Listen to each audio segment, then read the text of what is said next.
ketegangan antara Venezuela dan Amerika Serikat semakin memanas.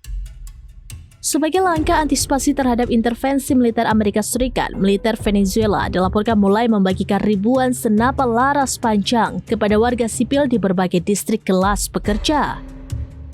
Dalam sebuah video yang beredar, terlihat personel militer dengan seragam lengkap menurunkan peti-peti berisi senjata dari truk dan mendistribusikannya kepada masyarakat setempat. Kelompok milisi sipil ini nantinya akan disiapkan sebagai garda pertahanan bersenjata untuk melakukan perlawanan jika Amerika Serikat benar-benar melakukan upaya pendudukan terhadap negara Amerika Selatan tersebut. Langkah penguatan pertahanan rakyat ini diambil di tengah meningkatnya tekanan ekonomi dan militer dari Washington. Dilansir dari laporan The New York Times, Amerika Serikat dikabarkan juga mengejar sebuah kapal tanker minyak bernama Belawan yang diduga memiliki keterkaitan dengan pemerintah Venezuela. Berdasarkan data pelacakan kapal, Belawan saat itu sedang tidak membawa kargo dan tengah dalam perjalanan untuk mengambil minyak di Venezuela. Kapal ini diketahui telah berada dalam daftar sanksi Amerika Serikat sejak tahun lalu karena diduga terlibat dalam pengangkutan minyak dari Iran. Aksi pengejaran kapal tanker ini terjadi hanya berselang beberapa hari setelah Presiden Donald Trump menyatakan akan menindak tegas kapal-kapal yang melanggar sanksi perdagangan minyak Venezuela.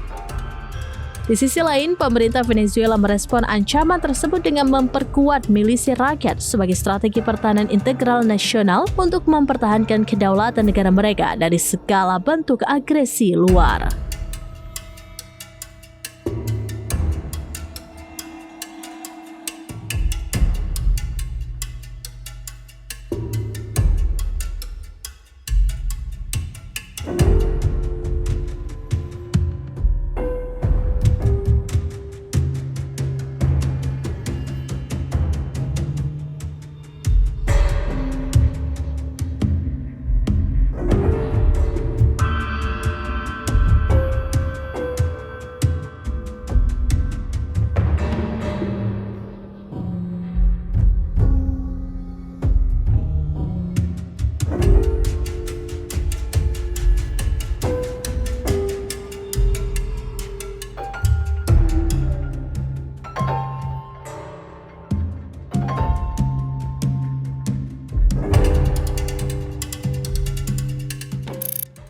Download Tribun X sekarang, menghadirkan lokal menjadi Indonesia.